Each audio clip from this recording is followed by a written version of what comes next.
Hey, this is JP with Central Idaho Mountain Weather. It's December 23rd, 2024, looking at Jacqueline Peak in the Pioneers. We're going to have a pretty busy week of weather going into the Christmas week. Let's get into it. But first, if you're still enjoying this broadcast, we ask you to do a one-time donation. Even better, sign up for a sustaining monthly membership to keep this going. All right, today we got a fast-moving cold front coming through. Winds are going to gust up to 25 miles per hour. It's going to be warm. The snow line is going to be around 6,100 feet. That means rain in the valley floor. Doesn't look like we're going to get a ton of rain though, which is good. And then we're going to have a break tonight, and then another system coming through Christmas Eve that's even smaller than this one. And it also looks like it's going to be rain for the valley floor and then changing over to cooler temperatures.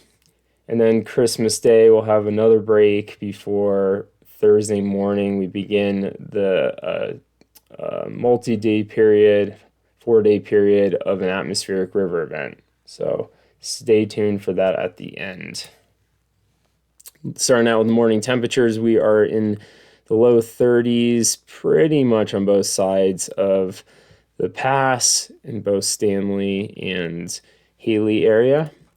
Looking at the infrared this morning, we got a cold front coming through right now that's going to bring some moisture through the morning hours, mostly to the north, but we will get some light rain showers in the Wood River side and Stanley. Stanley is going to be, I think, start out 6,500 feet for the snow line, a little higher. And then our second system is going to be the Christmas Eve storm. And then the third one is going to be that atmospheric river event with that third low that's going to just park itself over where number 2 is now and just keep spinning in moisture. And that's going to be coming in a different track, so stay tuned for that.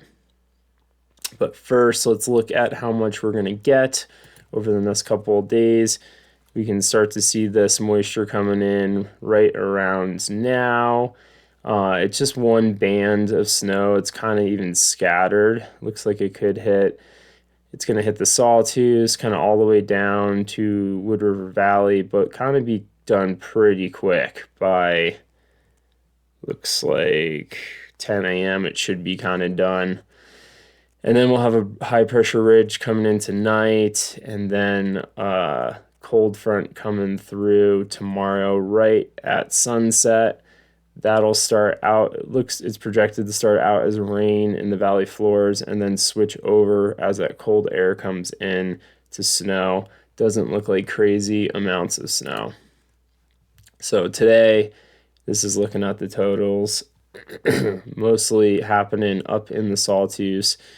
Generally 2 to 4 inches with a sweet spot there by Williams Peak, and then not much for tonight into tomorrow, but that next storm system starts around 5-ish, and it looks like even less snow, generally 1 to 3 inches across the area. And it does show the Wood River Valley picking up and Stanley picking up a little bit of snow, maybe up to an inch if it changes over pretty quick into if the temperatures drop, I should say.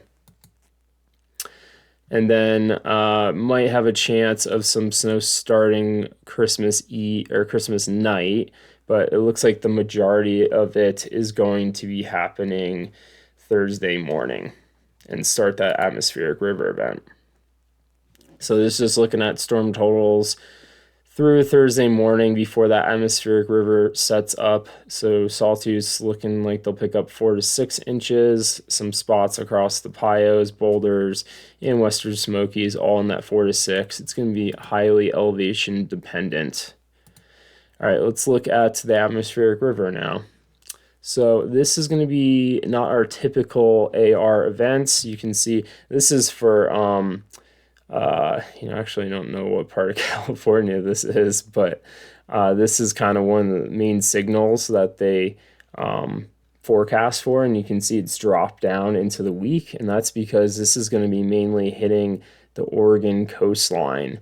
So that's still looking like an AR2, maybe squeak out a 3 in there in spots. So it's going to be hitting us differently than normal. Let's look at how that's going to set up.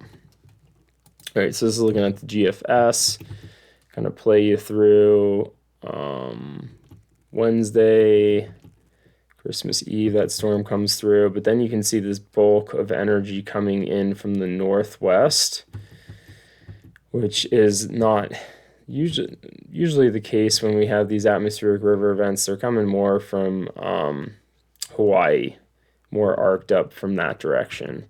And that'll change as this low progresses and kind of swoops downward into that southwest, more southwest flow. But it's going to start out a little bit cooler, and the whole system overall is going to be warmer, but it's going to start out a little bit cooler. And then it's going to get warmer as the storm progresses and start to shift down more with that southwest arc towards the ends. So we're going to get a couple of pulses of this thing, and that's going to be mainly Friday night and then Saturday night into Sunday. So looking at how much water we're going to get out of this. So this is Thursday when it starts, and then Friday into Saturday, you can see we really start getting into juicy amounts with 2-inch marks in the sawtooths. Owen, can you stop playing with that? Thanks.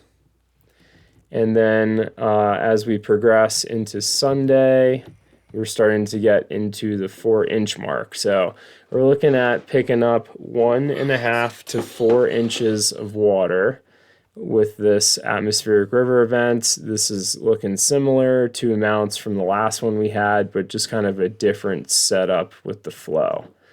So we'll stay tuned to what's going to happen with this thing. Let's just kind of go through some of the soldier or some of the MEM models. This is looking for soldier. You can see that first big pulse. If you look over on the left side, that's how the rates. Friday night looks like a really good pulse comes through into Saturday and then kind of finishes out. But I want to look at the temperatures in the upper right corner. The storm starts out fairly cool in the 20s, and then we kind of start getting each day up a little hotter and hotter until Sunday is our warmest day. So this is going to start out cool and finish warm, which is not great for stability in the snowpack nor for skiing and riding conditions, but we'll just kind of stay tuned as it is really far out. Sun Valley looks like it's going to pick up 2 inches of water with up to 20 inches of snow through this event. So kind of can tell that it's going to be like more of a wet and heavy event. And Titus is going to be at 2.7 inches with 34 inches of snow. So it could be quite a bit of snow.